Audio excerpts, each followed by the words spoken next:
Good morning, everyone. Today's our subject name is Manufacturing Engineering 1, Unit 2, Metal Working Processes. And our topic name is Forging Advantages and Limitations. Objective of this video lecture is forging, press forging, offset forging, roll forging, advantages of forging, limitation of forging. Press forging. Like drop forging, press forging also uses impression dies, but the parts are made by plastically deforming a metal blank into die cavities by a slow squeezing action. Last video લેક્ચરમાં આપણે drop forging જોયું હતું. એ drop ફોર્જિંગમાં રેમની મદદથી upper ડાઈનો જે portion હતો એ drop કરવામાં આવતો હતો વર્કપીસ ઉપર with the help of wheel. એને ઉપર લઈ જવામાં આવતો હતો અને નીચે લાવવામાં આવતો હતો અને ડ્રોપ કરાવવામાં આવતું હતું.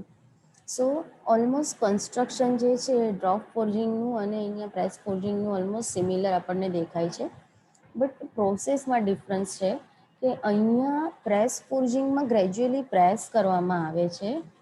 આ જે અપર ડાઈ પોર્શન છે રેમ સાથે એટેચ એને ગ્રેજ્યુઅલી પ્રેસ કરવામાં આવે છે, સ્ક્વીઝ કરવામાં આવે છે.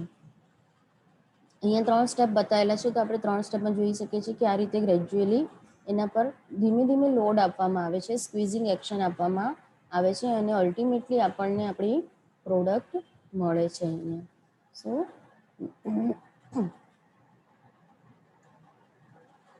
like drop forging, press forging also uses impression dies, but the parts are made by plastically deforming a metal blank into die cavities. Die cavities ની અંદર slow squeezing action. Die cavities ની અંદર slow squeezing action. બરાબર.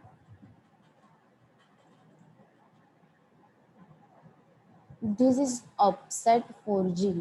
Offset forging.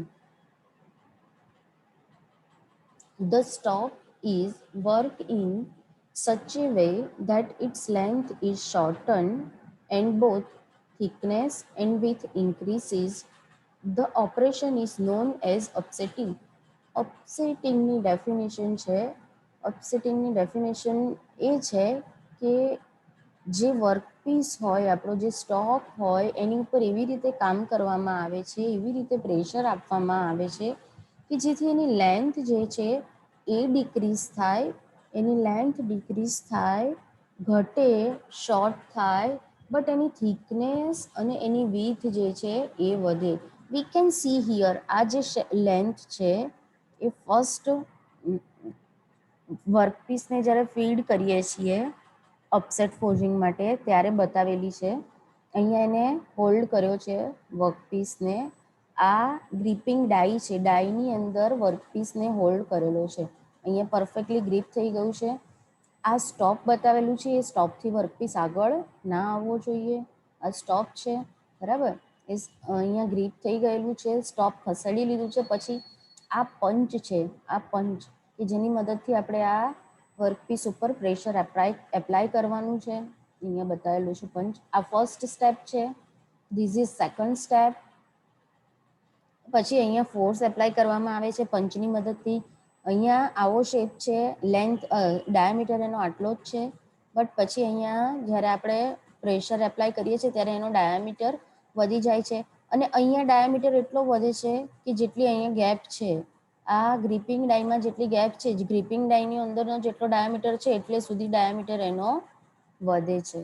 અહીંયા gradually force apply કરતા રહીએ છીએ તો જે શેપ ગ્રીપિંગ ડાઈમાં છે એ જ શેપ અહીંયા એ લઈ લે છે.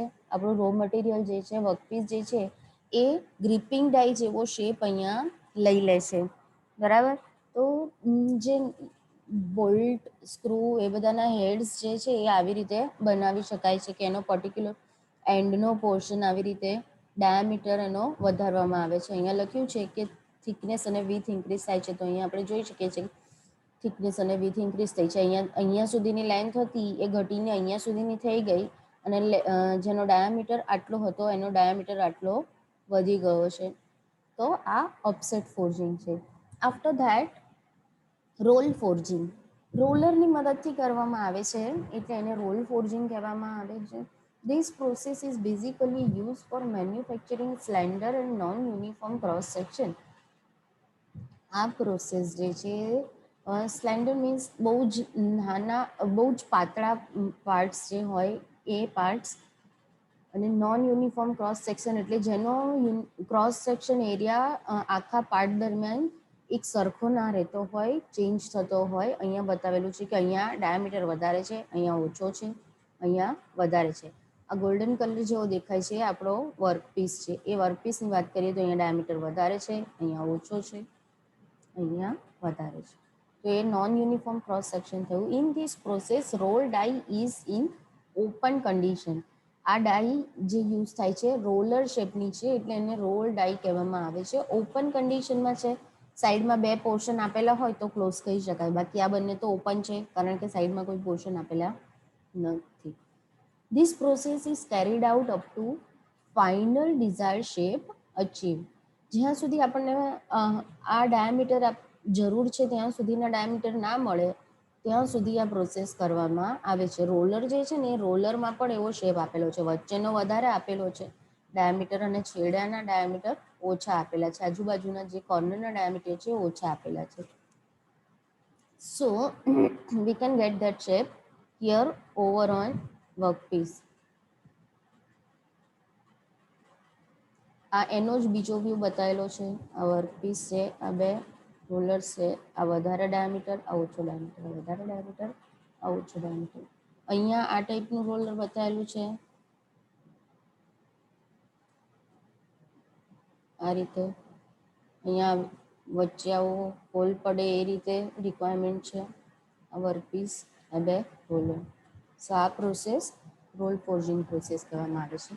Now advantages of forging sorry advantages. Grain structure refinement of metal.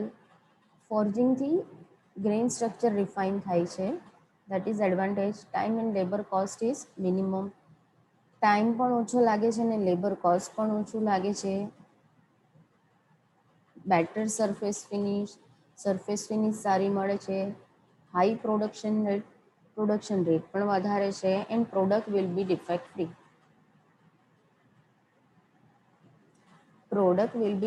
એટલે જ્યારે આપણે પ્રોડક્ટ આનાથી બનાવીએ છીએ ફોર્જિંગથી, તો જે પ્રોડક્ટ બને છે એમાં કોઈ ડિફેક્ટ હોતી નથી. આ 5 એના એડવાન્ટેજીસ છે. જેમ એડવાન્ટેજીસ હશે છે એમ લિમિટેશન્સ પણ હોય. કોઈ પણ સિક્કાની બે બાજુ હોય, એટલે now we will see limitation. Initial investment and handling of die is high. Die છે એ પ્રોડક્ટ જેમ વેરી થાય એ પ્રમાણે વેરી થતી હોય છે, એટલે જ્યારે માસ પ્રોડક્શન કરવાનું હોય, લાર્જ પ્રોડક્શન હોય ત્યારે જ આપણે એનો યુઝ કરી શકીએ છીએ.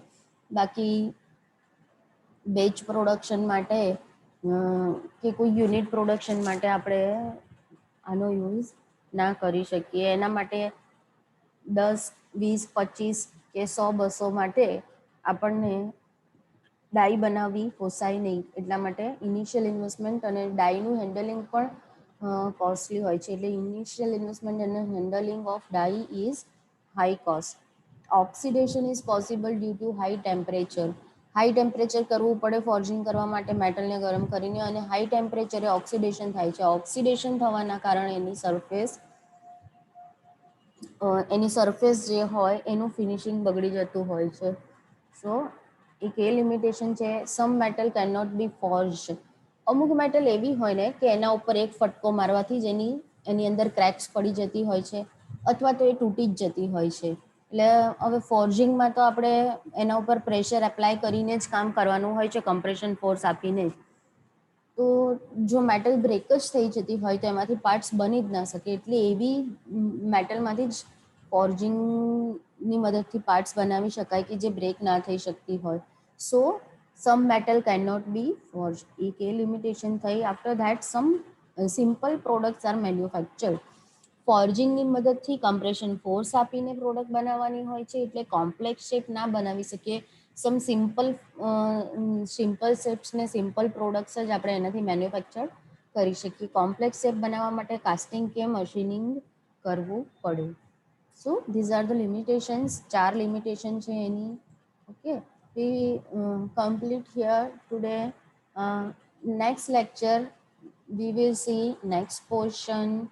Thank you everyone.